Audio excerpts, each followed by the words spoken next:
back to the Daily Grind. Thanks for checking out the channel. Make sure to hit subscribe if you're new and hit thumbs up if you're not a baby back bagel biting bitch boy, cause you know what time it is. It's full time. MMA. Alright, full-time family, let's get into this fight weekend recap where we are going to cover UFC Fight Night 123 Swanson versus Ortega, as well as the results of Bellator 190 Carvalho versus Sakara. I'll just I don't watch boxing really, but I do know that Lomachenko fought Rigo something last night. I'll just, I guess, cover that as well because it's part of the fight weekend results. In that fight, I know that Lomachenko won in the 6th round. People are saying Rigo quit. People are disappointed in Rigo. I gotta let you guys know I don't really know who the fuck Rigo is, but I'm just letting you know that Vasil Lomachenko won, and he is somebody, a boxer, as a casual fan that I've got my eye on because he's a guy that's considered transitioning to MMA. People talk. I've seen some of his highlights. People have showed me boxing highlights where he like enters the Matrix and shit. Vasil Lomachenko looked like the real deal. He got the job done in the 6th round, so congratulations to him. Now we move on to the real sport, in my opinion. Now we move on to MMA, Bellator 190, which I was also unable to watch because all 3 of these events were on the same night. No, they didn't spread it out, one on fucking Friday, Saturday, and Sunday. Nope, all of them Saturday, so I had to choose, and out of the ones I had to choose, of course, it was UFC Fresno. So first, let's talk about Bellator 190 results. I'm just going to cover the results. If anything from the fight stand out, then I'll cover that as well. But since I didn't watch this, I don't see much standing out except for in the main event. In the main card of Bellator's Spike televised event, we had Carlos Miranda defeating Miguel Nica via unanimous decision. It looked pretty one-sided. We had a 30-26 and 2 30-27s on the judges' scorecards. Next, we had Alejandra Lara submitting Lena. I ain't even gonna go for it. Okay, I am.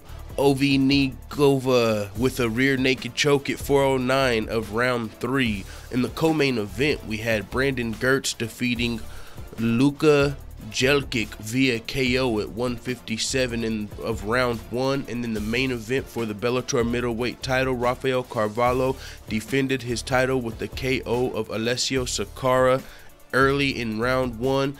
That is the middleweight title. I'm just going to touch on that briefly because we do know that one of the best middleweights on the planet, not just in Bellator, Gegard Mousasi, is now among the ranks of Bellator, and he's going to be looking to take that title. That'll probably be Rafael Carvalho's next fight versus Gegard Mousasi, and if you've been listening to the channel for a long time, you know how I feel about Gegard. That's my fucking dude. Can't wait to see him get that title. I think he's probably going to win that fight, but I'm not sure. I mean, look, the current middleweight champion of Bellator, Rafael Carvalho, just knocked out Alessio Sakara in round 1, so this guy's definitely no scrub over there at Bellator, the Bellator champ.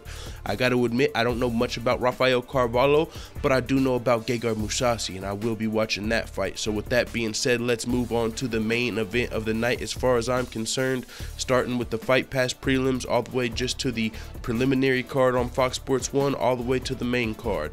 Fight Pass prelims, cover those results, and as I said, if something sticks out, I'll cover it. If not, we'll just move on. Trevin Giles versus Antonio Braga Neto, TKO. That I did actually tune in. That was the first fight of the night, and it did stand out to me. Trevin Giles is a undefeated middleweight prospect coming up, and when I did a little bit of research on him, it looked like he came up the right way. He came up through like the RFA and the LFC and the LFA, you know, the UFC's feeder organization.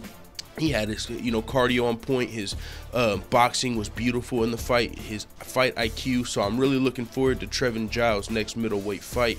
He fought Antonio Braga Neto, defeated him via TKO with punches in round 3. Davi Ramos defeated Chris Grutenmacher via submission at 50 seconds of round 3. I did watch that fight. Nothing stood out too much to me in that fight. I didn't do a video on it, and I watched it. So Alejandro Perez defeated Yuri Alcantara via unanimous decision. That fight I did watch.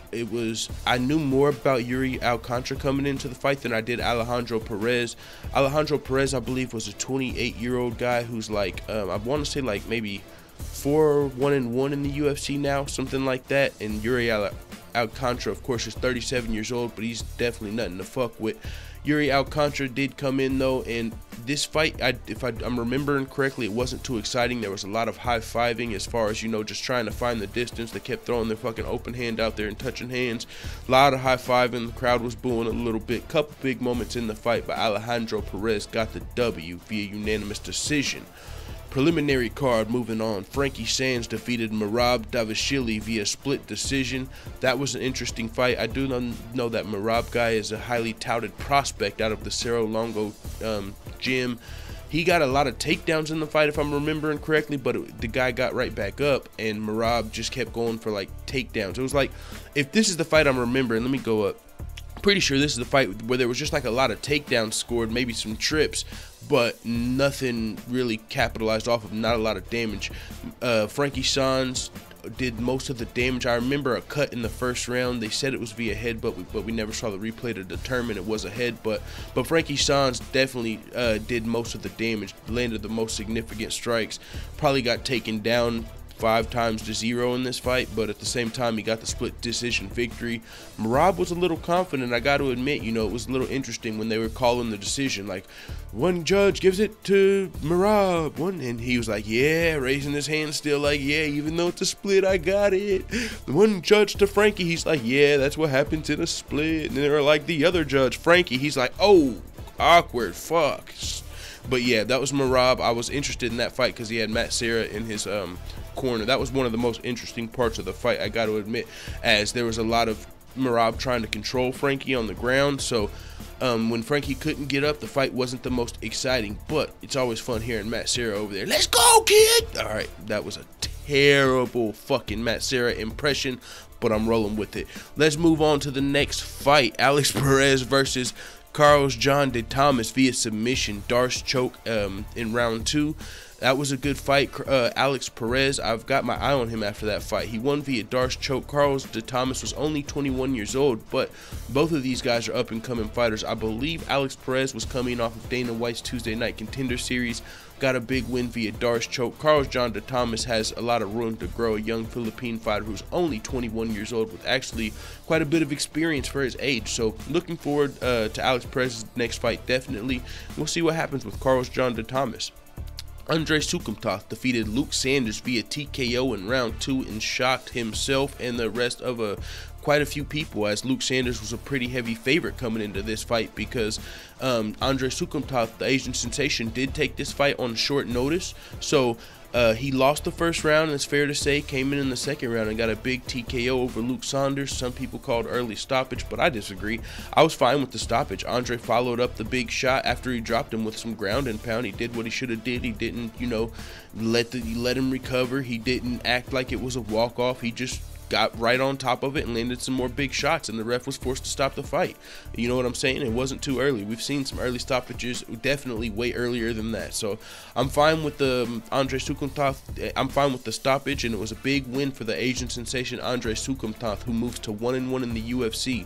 He was 0-1 in the UFC and took a short notice fight just to capitalize off this opportunity, and it fucking paid off. So that was huge, man. I'm a big fan of Andre Sukumtoth, I've got to admit. I'm looking forward to his next fight. He probably needs to improve a little bit. I mean, he's going to have some shine just because that first round versus Luke Sanders, but Luke Sanders had a lot of hype coming into this fight. He was like a 3-1 favorite. So the fact that Andre Sukumtoth was even able to pull off that TKO victory in the second round is fucking huge, man. Big win for Andre Sukumtoth, the Asian sensation. Going to probably extend his UFC career. Just that win right there could have extended his UFC career by 3 to 4 fights, because if you're 0-2 and then you lose another fight, whether you've got a full camp or not, it's going to be hard to stick around. But if you come in, win a fight versus a highly touted prospect on short notice, people are going to want to see you stay around. The Asian sensation fucking coming through with the big win. I was really excited for that fight. Some of you know that Andre Sukumtoth, even though it wasn't like my personal Twitter, somebody like retweeted my video, and he was the first UFC fighter to like that shit. So that shit resonates with me as well. So huge win for Andre, the Asian sensation Sukumtoth. Next, let's move to Alexis Davis versus Liz Carmouche, which was a little bit of a robbery. I honestly expected Liz Carmouche's hand to get raised, but Alexis Davis did say on the mic afterward, even though she had that like Quasimodo swelling, yo, that swelling on her head was something serious. She said, yo, don't leave it in the judge's hands, and the crowd hated her for it, like, boo, boo, like they were booing the decision. And then she gets the mic and says, yeah, that's what happens when you leave it in the judge's hands. And they just really started booing, like, you bitch, like they were pissed, like they couldn't believe she was rubbing it in a little bit. Little interesting. I didn't expect that. She had a little attitude, I guess, but hey, that happens. And what do you expect her to say? Well, I mean, I guess we've seen some people say, sorry, hey, I'm not the judges, I couldn't. But hey, It is what it is. I did think Liz Carmouche, as I said, was going to get her hand raised, but it went to the judges. The judges picked Alexis Davis. She had to do her post-fight speech with that swelling. Hopefully that shit goes down. That did not look too smooth, no pun intended, but Liz Carmouche lost via split decision. Someone in the comments said that's not the first time Liz has been robbed in her career, if you deem that a robbery. So I'm interesting to see what happens in these girls' next fights. Next, we move to the main card. Benito Lopez, the Golden Boy from Dana White's Tuesday Night Contender Series, fighting Albert Morales. He won via unanimous decision. I would have been fine with a split decision. Even if they said split decision for Albert Morales, I wouldn't have been pissed, even though I was definitely okay with this, even a unanimous for Benito. I'll explain why. Excuse me. Benito Lopez is a guy, he's undefeated coming in, very young prospect from Team Alpha Male. Whole crowd was behind him. Very exciting fighter. Goes his patented, he's already got a patented move this young in his career. He's the fucking flying knee. He's the fucking trampoline, man. Excuse the cussing, but I'm just thinking about it. This dude's gets air out of nowhere. If you watch this Dana White's Tuesday Night Contender Series fight, same thing. It doesn't matter if he's on the offensive or defensive. He's jumping up with them springs and kneeing somebody in the face. This dude Benito Lopez is very exciting to watch. I will say though, at the end of the first round, the beginning of the first round, this was probably, if you're just talking about the first 3 minutes of a fight, this is first 3 minutes of the fight of the year contender, because very exciting in the first 3 minutes. But after Benito dropped Albert Morales, he went for a one-armed guillotine from the mount, which he wasn't able to finish. Looked real deep though, but he might have wore himself out just a little bit, at least his hands, because in the second round, he looked a little bit fatigued, Benito, so it allowed Albert Morales to put out a little bit higher of a volume. Benito Lopez was just throwing a lot of kind of flashy kicks, but it could have been because his arms were wore out from that guillotine. But in the third round, it was great to see Benito Lopez maybe shake it off a little bit and came in, and I think he dropped Albert Morales again in the third round. Maybe landed one more flying knee. I mean, really excited to see Benito Lopez's career, and even though he probably didn't have the volume this fight, he had definitely almost finished the fight more times. He was looking to finish the fight, and that's part of the reason he got the contract on Dana White's Tuesday Night Contender Series. It was a split decision victory, but he almost won the fight. It was just a dog fight, and he almost won it in spectacular fashion, as he did this one multiple times. And he's very young, undefeated, the golden boy from Team Alpha Male. So I'm very excited about this kid Benito Lopez and his next fight and just his MMA future to come. Albert Morales, man, it sucks to see him get that loss. He probably felt like he won. Of course, if you were Team Morales, you probably felt like he won that fight. But if you're Team Lopez, I mean, either way, and if you're unbiased, you might just give it a little bit to Benito, who knows? Or to Morales, I don't fucking know. I'm just saying, Albert Morales, he was just really happy in the fight because he knew it was an entertaining fight. And you could see even after the fight, like, he was clapping Benito Lopez's hands like, yo, we fucking did it, be happy, man, that's fight of the night type shit. Like, he was hella excited, like, no matter what happens, because the decision didn't come in yet, it was just like, no matter what happens, bro, we got that 50K, hell yeah. And then come to find out they didn't get the 50K, and that was kind of using that as a coping thing for Albert Morales. Like, even if he didn't get the win, you know, his hand raised, he's got a good chance of getting that 50K. But the rest of the fights came, and there was definitely some exciting knockout submissions in the main event, co-main event. Or not the co-main event, Marlon Moraes versus Aljamain Sterling. So, spoiler alert, these guys did not get the fight of the night bonus, but Benito Lopez did get the win. Looking forward to his next fight from the Golden Boy. Next, we had former Alabama football national title winner, collegiate football player Eric Anders, who also came up kind of like Trevin Giles the right way through like the LFA and the LFC and shit like that, the UFC's premier feeder organizations. Eric Anders came up and he fought Maluco Marcus Perez. He won via unanimous decision. I agree with the win, but I really liked Maluco Perez. He's got a great fucking personality, a fun fighting style. He might have been a little overmatched here, who knows, but it was fun to watch him. I hope he gets to continue his UFC career.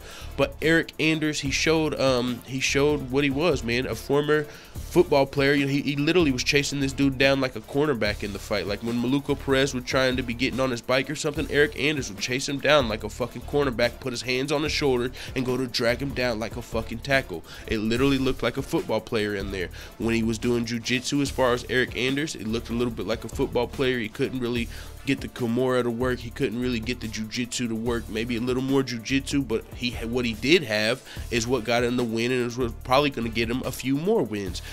He had just the explosiveness of a football player. He's got the cardio, he's got the power, so his striking is on point. But whenever he does drag you down to the floor, he might not choke you out, you know, unless he just really focuses on his jiu-jitsu. But this guy doesn't really need that. Now, at the very highest level, I believe these guys are fighting at middleweight. At the very highest level, he might have to round out his game just a little bit more, Eric Anders, that is. But he grabbed the mic and called out Lyoto Machida. I do think he has what it takes. I think that would be a great fight because Lyoto Machida's got the striking skills to maybe be able to capitalize off a new MMA newcomer, kind of a former NFL player. A lot of people were kind of like, why is he calling out old Lyoto Machida? Well, it just really makes sense. Who do you want to see Lyoto Machida fight? When he fought Derek, the thing about Derek Brunson is he's not a former football player like that. He's a little more skilled as far as mixed martial arts are concerned than an Eric Anders.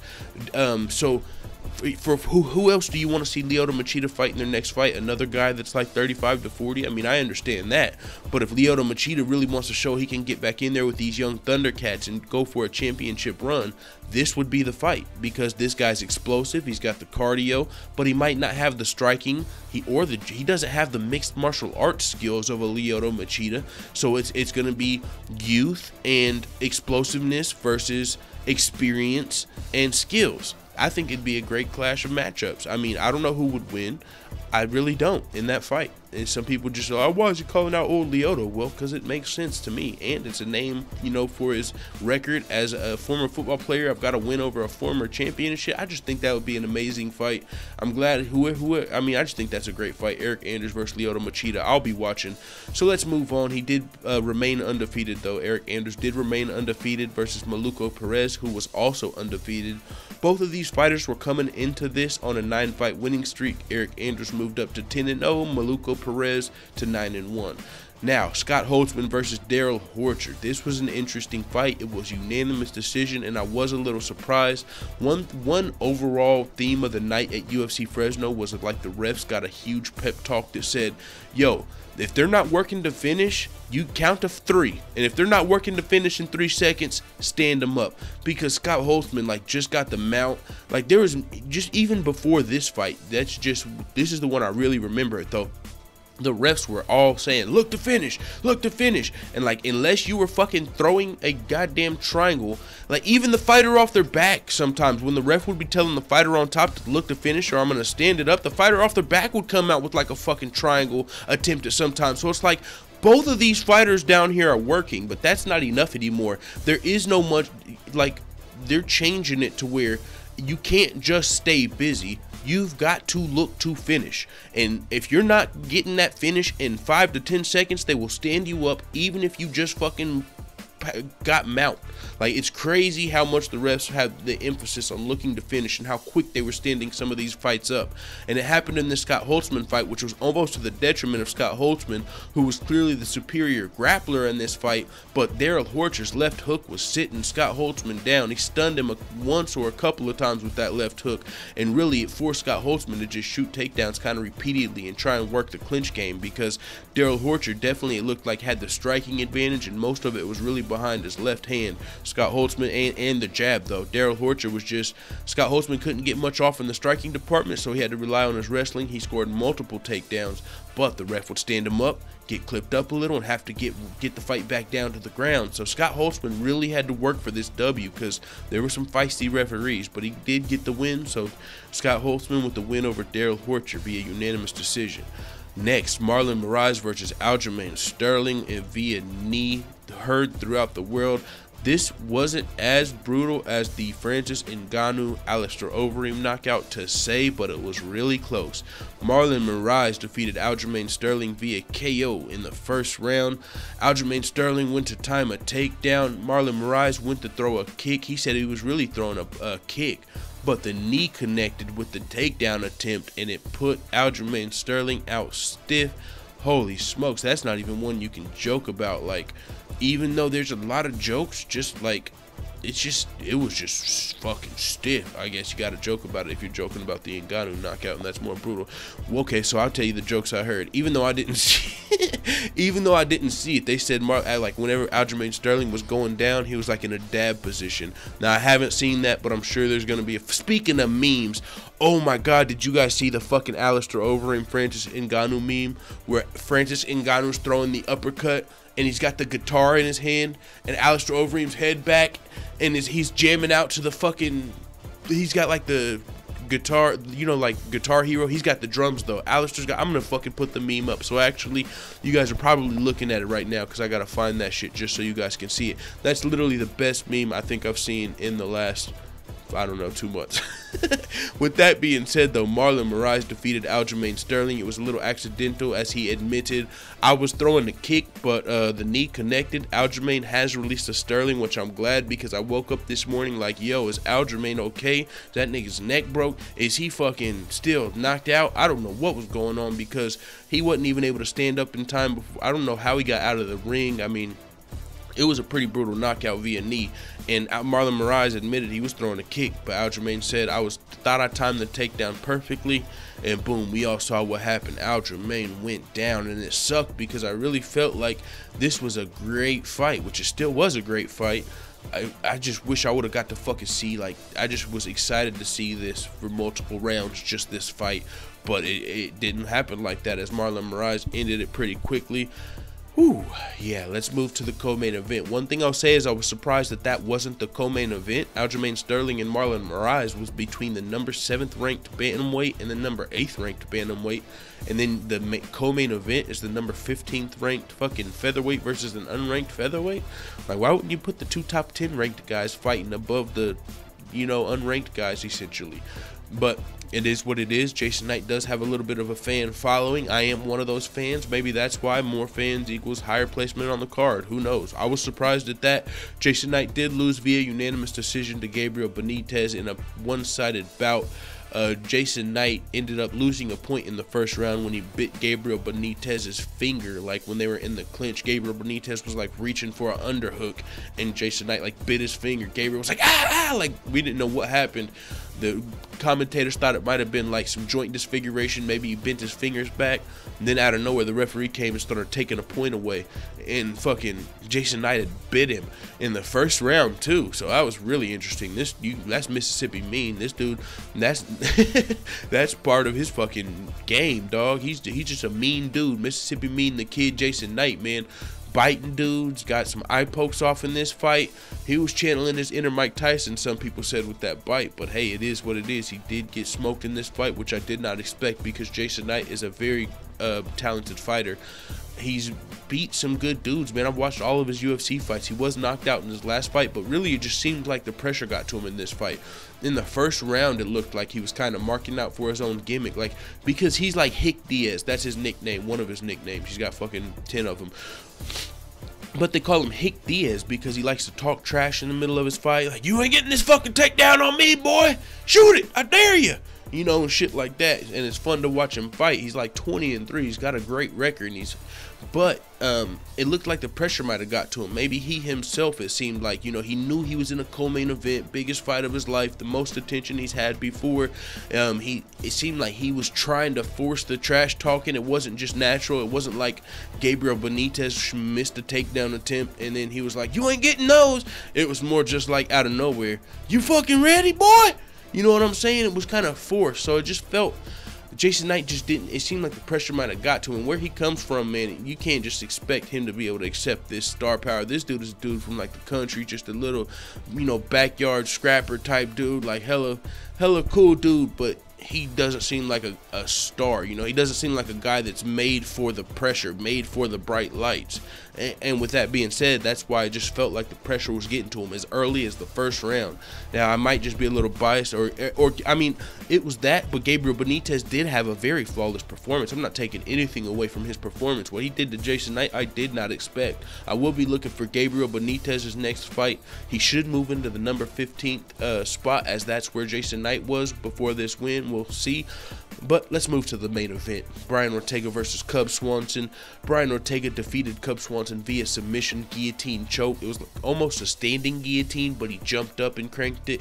But they were both standing when he jumped up and pulled it, though. He jumped up from a standing position, pulled guillotine, he kicked off the fence while he had the guillotine locked in, lost it a little bit, readjusted the fucking guillotine, mid-guillotine, and got the submission on Cub Swanson via submission in round 2. This was the biggest fight of Cub Swanson's life. Even though he has fought some of the best, he was coming into this fight knowing it was the last fight on his contract, knowing there was a title shot already potentially on the line. This could be a title eliminator.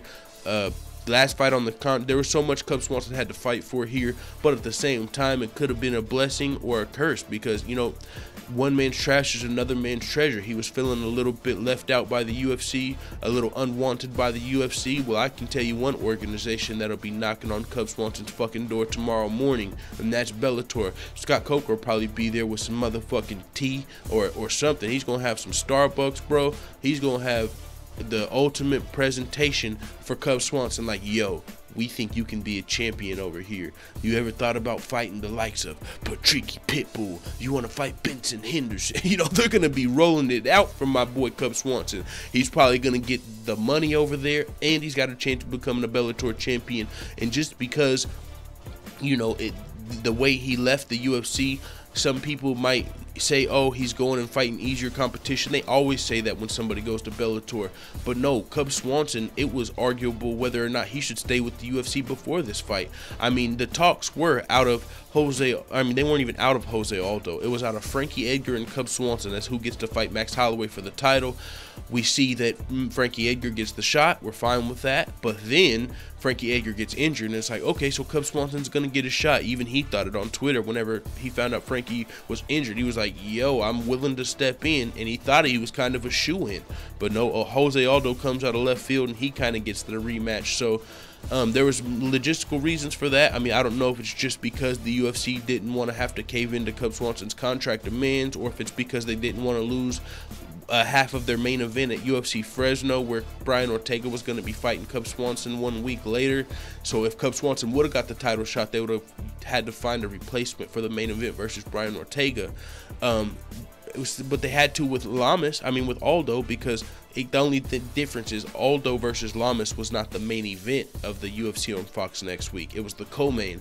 So they pulled out Aldo from the co-main event of that card, replaced him with Josh Emmett, who we'll see fight next week versus Ricardo Lamas, plugged Jose Aldo into the title shot, and we all seen how that went. But with all that being said, Cub Swanson has been feeling a little bit scorned. I don't know if that's the word. He's just been feeling a little underappreciated with the UFC, even before this Brian Ortega loss.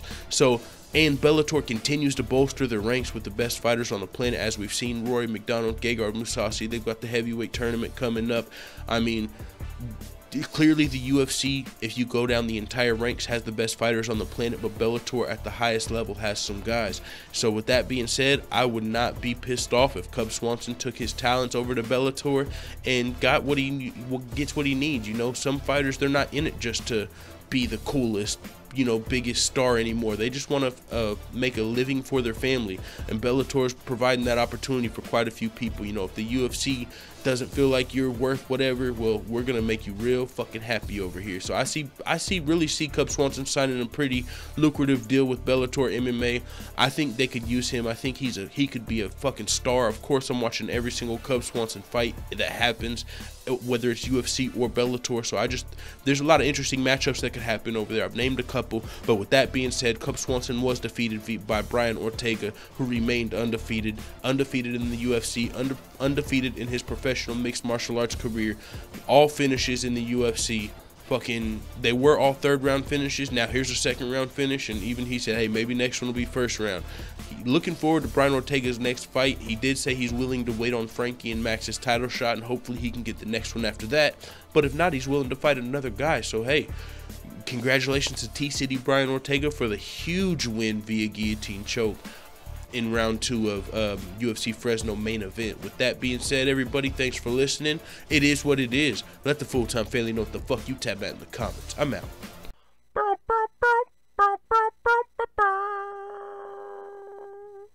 Da da da da da. It's the motherfucking D-O-double-G.